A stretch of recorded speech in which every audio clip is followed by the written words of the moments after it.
Bonjour à tous et à toutes. Merci aux organisateurs de nous avoir donné ce magnifique prix. Je pense que même pour nous donner un prix, ça prend du courage.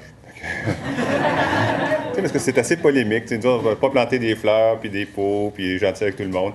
C'est un projet où vraiment on a décidé de s'attaquer aux forces du mal. Je m'explique. Le plateau, c'est un quartier central. Il y a 500 000 voitures qui passent par jour, des gens qui vont vers le centre-ville. Depuis 1950, à peu près, la problématique de l'accès à travers le plateau est posée régulièrement dans les journaux. Vous savez qu'il y avait eu un projet, par exemple, de passer une autoroute à travers le parc Laurier, projet qui a été arrêté par M. Savignac. À l'époque, il avait été conseiller municipal du coin. On avait dit que de préserver le parc Laurier pour empêcher la construction d'une autoroute, ses descendants auraient honte de sa décision, parce que c'était contre le progrès. Et puis après, il y a eu des polémiques à répétition, parce qu'il y a eu, vous savez, par exemple, les voitures se garaient le long du parc, de l'étang du parc La Fontaine à une certaine époque. Puis sortir les voitures de l'étang du parc La Fontaine, ça avait créé une polémique. Fermer la rue Calixte-la-Vallée à travers le parc La Fontaine, ça a créé une polémique. Rétrécir la rue Fabre, ça fait des années et des années et des années qu'il y a une guerre entre une population qui dit, moi, je vais habiter là, puis des gens qui disent, moi, il faut que je passe là. Et de s'attaquer à ça, c'est une autre dimension à laquelle on n'est pas habitué. Je pense que ce n'est pas arrivé souvent à Montréal, puis au Québec, que c'est arrivé à quelques reprises. Dans les années 50, il y a des beaux projets qui ont été bloqués par des citoyens déterminés. Est-ce que vous saviez que le boulevard Maisonneuve passait à travers le parc Westmount, puis que la population de Westmount l'a fait arrêter? Est-ce que vous saviez qu'il y avait une autoroute prévue sur le chemin de la commune et que c'est un couple d'artistes néerlandais qui a réussi à empêcher ça? L'autoroute devait passer sur le chemin de la commune, puis après ça, s'enfouir dans le canal de la Chine. Et le canal de la Chine devait être asséché pour faire passer l'autoroute. Il y a une autoroute qui était prévue sur la rue Saint-Laurent qui connectait avec l'autoroute sur le chemin de la commune. Cette autoroute-là, j'ai lu les études de la compagnie qui était l'ancêtre de Lavalin et qui dit il n'y a aucune valeur historique des maisons de la rue Saint-Laurent au coin de la commune. On peut donc faire passer l'autoroute. Hein? Montréal, c'est une ville sauvée des eaux. C'est une ville... C'est pas une ville qui était belle puis qu'il faut protéger. C'est une ville qui est constamment à la limite, à la jonction entre des gens qui disent c'est pas beau, puis c'est pas grave, il faut qu'on se développe, il faut qu'on s'enrichisse, parce qu'on est un peuple de pauvres, puis on est une ville de pauvres, puis c'est important le développement économique, il faut que ça passe par là. Et des gens qui disent non, c'est aussi un milieu de vie, puis il faut la défendre. Et là, on est dans une bataille comme celle-là sur le plateau, où on a décidé que c'est un milieu de vie, puis il fallait le défendre. Puis c'est de ça que je vais vous parler, puis le changement, qu'est-ce que ça suppose, comment on a pu y arriver, c'est quoi le changement que ça prend, c'est quoi la recette que ça prend pour faire ça. Alors, vous reconnaissez peut-être le parc Laurier, il y a la rue Saint-Grégoire ici, la rue Christophe-Colomb, c'est 3 voies dans chaque direction qui arrivent du nord, qui est connectée sur la métropolitaine, avec une envie très, très, très forte de passer ici. D'où le projet qui était de construire une autoroute ici. Et d'ailleurs, vous voyez les 2 bretelles ici qui avaient déjà été construites. Et qu'on vient de détruire avant-hier. Donc, notre projet... Alors, toutes les rues, contrairement par exemple à Rosemont. Rosemont, il y a une voie ferrée ici qui bloque l'accès. Tu ne peux pas utiliser une résidentielle pour te rendre au centre-ville. À un moment donné, il va falloir que tu ailles sur une artère pour passer à travers la voie ferrée. Mais une fois que tu es rendu sur le plateau, regardez la trame urbaine, tu peux prendre n'importe quelle rue pour aller n'importe où. Donc, tu peux te sauver partout, tu peux te défiler partout. C'est ce qui fait qu'on a des rues résidentielles qui sont passées de... Le confort sur une rue résidentielle, là, pour les habitants, c'est 800 à peu près, 800 à 1000. On a des rues résidentielles qui sont passées à 1500, à 1700, à 3000, à 8000, à 11 000. Puis, voitures par jour. Donc, là, comment on arrête ça? Alors, notre projet, je le décris rapidement, il y avait 3 parcours malins vers le centre-ville par des petites rues résidentielles. Donc, la rue Saint-Hubert, qui elle aussi est une rue d'envergure au nord. Et on arrive ici, on est obligé de faire un tournant à côté d'une école, d'un S, à côté d'une école, passe à côté de la cour d'école, et on s'engouffre dans une toute petite rue étroite. Elle était à 3000 voitures par jour. Ici, un accident grave d'enfants par année.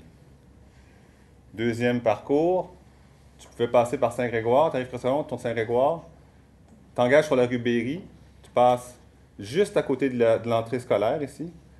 Et après, entre la station de métro et l'entrée de l'école, dont je parlais tantôt, c'est l'école Laurier. Après ça, tu passes à côté d'une autre station de métro ici, et tu t'engouffres à travers un petit S dans une petite rue. Tu passes à travers une 3e station de métro. Donc, un autre chemin malin.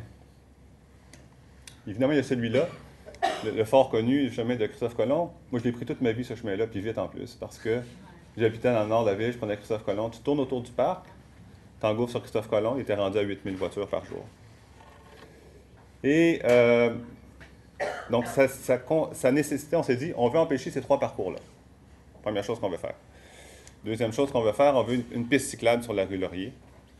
Et si il y a une piste cyclable sur la rue Laurier, il y a une voie réservée de transport en commun qui devient possible sur Saint-Joseph, parce qu'on ne pouvait pas avoir de transport en commun sur Saint-Joseph s'il n'y avait pas de piste cyclable sur Laurier, puisque les vélos sont défendus dans les voies réservées. Ça, c'est ce qu'on a fait. Donc, on a bloqué le premier passage dont je vous ai parlé, c'est la rue Saint-Hubert, comme on a mis la rue Laurier en sens unique. La rue Saint-Hubert, le S qui faisait ça, dont je vous ai parlé tout à l'heure, qui était dangereux, qui se fait autour de l'école qui est là, tu ne peux plus le faire puisque c'est en direction est seulement, donc tu es obligé de tourner à droite. Je peux vous dire qu'il y a encore deux personnes au moins qui le font par jour, mais bon, la police travaille là-dessus. Et puis là, comme on prenait 3500 voitures minimum, 3000 à 4000 voitures, qu'on les envoyait par là, leur tentation, ça aurait été de tourner sur Christophe Colomb, qui était déjà rendu à 8000, et donc on s'est dit, hop, on change le côté, le sens de Christophe Colomb. Donc on empêchait ce passage-là, puis on empêchait ce passage-là. Et la troisième chose, c'est qu'on a interdit ici, avec des bollards, l'usage de la rue Berry comme axe de transport vers le sud. Au-delà des raisons de sécurité, moi je veux dire ce qui m'a le plus animé dans ce projet-là du départ, c'était la volonté de redonner à la population un milieu de vie. Parce qu'il y a des blessés, on en a 175 par année, piétons et cyclistes sur le plateau. Il y a le fait qu'il y a 500 000 voitures qui passent, que c'est pas simple. Je vais parler de l'augmentation du nombre de voitures accélérées résidentielles. Mais il y a aussi l'impression de vivre à côté de nos pompes, de vivre dans un quartier qui ne nous appartient pas. Ça, ici, c'est à côté, la rue Berry passe là, la rue Rechter passe là, les 2 axes rouges dont je vous ai parlé. Une église, un presbytère, une école, un centre sportif, une station de métro. Pourtant, le piéton semble invisible, ou du moins traité comme un résident de deuxième zone, devant se confiner sur des trottoirs construits pour des esclaves, avec... Je ne ris pas, vous allez voir, ce sont des trottoirs de 1,5 m, on va voir ça, ici on le voit encore mieux. Ça c'est la rue Laurier, c'est le principal point de passage entre le quartier du Mylène et la station de métro. Il y a au moins autant de piétons qui passent sur ces 2 rues-là que d'autos dans la rue, mais moi je pense plus. Je n'ai pas fait les comptages de piétons, là, mais je pense qu'il y en a plus. Peut-être Daniel a une réponse. Ce que je disais, c'est que ici, regardez ça, regardez la largeur du trottoir. Alors, vous savez que la rue Laurier, c'est une autre rue ça, qui a été épargnée par des bulldozers. Il y avait un projet, autour de 1957, d'élargir la rue Laurier. La Ville de Montréal avait acheté tous les immeubles qui sont situés du côté nord et s'apprêtait à faire un élargissement à peu près la même largeur que le boulevard Saint-Joseph, qui était pourtant seulement à 150 mètres plus bas. Et il y a un service de pompe funéraire qui a refusé carrément de vendre son édifice. Et puis, ça a mis du sable dans l'engrenage. Et ils n'ont jamais pu construire. Mais ce qu'ils ont fait, par exemple, c'est qu'ils ont écrasé les trottoirs, ils ont enlevé les arbres pour laisser la place à cet Apollon de la civilisation depuis la Deuxième Guerre mondiale, la voiture. Alors voilà un espace qui ne nous représente pas. Alors, il y a le magnifique couvent des franciscaines ici. Un espace qui ne nous représente pas, qui n'est pas à la hauteur de l'humanisme que nous voulons vivre tous les jours dans nos relations, au contact des autres, dans nos déplacements quotidiens, dans nos rencontres sur la rue, dans nos jases, dans un dépanneur. Ça, c'est un environnement qui n'a pas été construit pour nous. Là, cette espèce de... Vous remarquerez qu'on a investi beaucoup dans la présentation. Hein? Ouais, c'est toutes des images Google. Donc, regardez ça ici. Là. Ça, c'est une école. Il n'y a pas de journaliste ici? Non? C'est une école Stiboire. Ça se peut-tu? Ça se peut-tu? Des trottoirs de 1,5 m, des arbres plantés à la ligne du trottoir avec une surface en asphalte qui pousseront jamais, qui vont avoir l'air des brocolis, des asperges à tout jamais. Des parents qui se rencontrent, ça c'est la porte d'entrée, des parents qui se rencontrent à la porte d'entrée ici pour attendre leurs enfants en petits groupes, serrés les uns sur les autres, là, pour que la rue soit plus large. Alors, bon, Là, on voit ici, on le voit parfaitement. Est-ce que la rue est assez large à votre goût autour de cette école-là? Est-ce qu'il y a assez de chars qui peuvent passer là? Puis est-ce que c'est ça la fonction principale? Ici, on est sur la même rue en direction du parc Laurier, où les enfants marchent en provenance du Myland encore, ou du nord de cette section du plateau, pour aller à la très belle piscine Laurier, où les gens sortent du métro qui est là pour se rendre dans la partie est du plateau. Vous vous dites, ça a été conçu par quelqu'un d'Etobicoke qui déteste les voitures, qui déteste les passants, qui déteste les piétons, qui déteste les humains. Non. Ça, c'est construit dans le quartier où les gens possèdent le moins de voitures à Montréal. Et ceux qui la possèdent, c'est ceux qui l'utilisent le moins. 50% des gens n'ont pas de voiture. Et il y a 66% des gens qui font leur déplacement autrement qu'en voiture.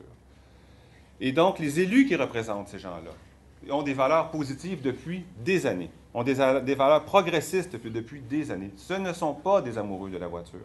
Les deux gars qui se présentaient en campagne électorale contre moi, c'était deux gars qui voulaient faire la même chose. C'est Michel Labrec, un gars qui ne s'est jamais déplacé en auto. Il est toujours en vélo. Il est toujours en autobus. Il est devenu président de la Société de transport de Montréal. Et Guillaume Vaillancourt, un autre adepte du vélo et de la marche, il ne possède même pas de voiture. Puis tout le monde dit la même chose depuis. Même si on retourne en arrière, même si on retourne 2, 3 administrations en arrière, ce ne sont pas des barbares. Mais, puis en plus, non seulement ce ne sont pas des barbares, mais ils ont travaillé à des plans pour que les choses soient différentes. Ici, on a le plan d'urbanisme de Montréal, Réussir Montréal 1992. Qu'est-ce que ça dit? A, il faut enlever la circulation sur Delaroche et Christophe Colomb. B, il faut enlever les voitures sur le Mont-Royal. 18 ans plus tard, il n'y avait rien de fait. Là, on a réinventé Montréal, le plan de transport. Il faut diminuer de 20% l'utilisation de la voiture dans Montréal. Donc, ce sont des gens intelligents. Ils se sont donné des outils intelligents. Et ils ont fait des choses. C'est une magnifique image. Ah, excusez-moi, parce qu'en plus, il y a eu le PDU citoyen, le premier. Donc, j'ai dit qu'il y avait le plan de transport, mais ça s'est transformé en un exercice démocratique où 95 groupes dans le plateau sont venus déposer des plans concrets pour dire comment on va réduire. Et ils ont fait des choses. Alors, tout ça, pour le coin de rue dont je vous ai parlé, qui est un coin de rue malin où il y avait une personne, un enfant par année qui était blessé, ça a donné ça. Ça a donné la construction de 2 petits plots de béton ici, qui empêchait aux voitures de faire un S. Bon, un petit rappel, réinventer Montréal. Prenez le temps. Se réapproprier le quartier. Comment ça se fait? Des gens intelligents, des outils bien faits, plein de gens qui commencent à réfléchir aux choses différemment. Ça, comme résultat. Moi, je n'ai pas la réponse. Alors, nous, si on voulait, c'était plutôt ça. Et c'est ce qu'on a fait. Donc, ce qu'on voulait, c'était redonner la place aux piétons, aux cyclistes, aux humains. En faisant passer la rue de cette largeur-là à cette largeur-là, 3,5 mètres. Tout le reste qui est en blanc, ici, on a mis la peinture, faute de moyens, vous connaissez nos budgets. Un jour, ça va être en vert. On a des plans pour le planter en vert. Ça va être des terrasses, ou ça peut être autre chose, ça peut être aussi des terrasses. Il y a différents endroits où ça peut être des terrasses. Mais ça peut être un élargissement de trottoir. Pour l'instant, on l'a seulement fait en peinture. Et ici, on le voit à un autre endroit. Ça, la bébite qui est là. C'est ça, la civilisation. C'est ça qu'on veut.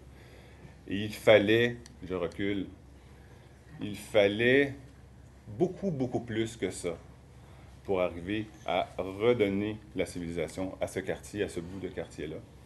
Et je vais vous parler maintenant du comment. Pourquoi? Parce qu'on peut se demander comment ils ont pu arriver à ça, mais on peut aussi se demander comment on a pu arriver à ça. Comment c'est possible en 2011, comment c'est possible dans chacun de vos quartiers, dans plusieurs des axes invivables, de transformer. Ce ne sera pas tout à fait comme ça, je vais vous montrer de quoi ça va avoir l'air. Donc là, on est devant la place du métro Mont-Royal, le métro de Laurier, pardon. Donc, il va y avoir 64 arbres de plantés, les trottoirs qui vont être élargis de cette façon-là. Excusez, les trottoirs qui vont être élargis de cette façon-là. Ça, entre les deux lampadaires, c'était la largeur de la rue telle qu'elle était. Maintenant, la largeur de la rue, ça va être ça ici. La voiture qui est là. Donc, élargissement massif de du trottoir, plantation d'arbres, piétons, cyclistes, etc. Quand je dis ça va être fait, donc on a le budget et l'équipe de Mathieu Pierre a la responsabilité de déposer un projet pour la construction des travaux au printemps. Pardon, je reviens ici un petit peu en arrière. Il y aura aussi, on va enlever la rue. Il y a une rue qui est là. On va abaisser le seuil on va monter le seuil de la rue sur toute une section là. Et il va rester un tout petit seuil, notamment pour les aveugles, parce qu'on a un institut pour les aveugles ici. Mais sinon, cette rue-là va disparaître. Donc, on va avoir un espace continu de trottoir et de verdure devant le parc Laurier. Bon, maintenant, comment on réussit ça? Parce que on s'entend que d'enlever autant de capacité de passage de voitures, de le faire, c'est pas juste une décision. C'est pas juste quelqu'un qui arrive et dit on va le faire comme ça. Parce que c'est bien de le faire comme ça. C'est sûr que si on était juste les gens dans la salle ici, on va le faire parce que c'est bien, on le ferait. Mais il y a des partenaires. Il y a 2500 commerces sur le plateau Mont-Royal. Il y a des services des incendies, il y a le service de la police, il y a les urgences de santé qui veulent passer. Et puis il y a des gens qui pensent beaucoup, très, très profondément au fond d'eux-mêmes que le développement économique passe par la fluidité des voitures. Et alors, il y a plusieurs étapes. D'abord, il faut être élu. Il faut être élu, ça veut dire qu'il faut avoir dans l'élection précisé qu'on va faire ça. Pas juste on va le faire entre autres choses. On est là pour ça. On va faire ça pour avoir la légitimité. Parce que le premier jour où tu rencontres la directrice de l'arrondissement, puis qu'après ça, que tu rencontres le directeur des travaux publics, puis que tu lui dis on va faire ça, il faut qu'eux disent oui. Parce que s'ils disent non, t'es fait.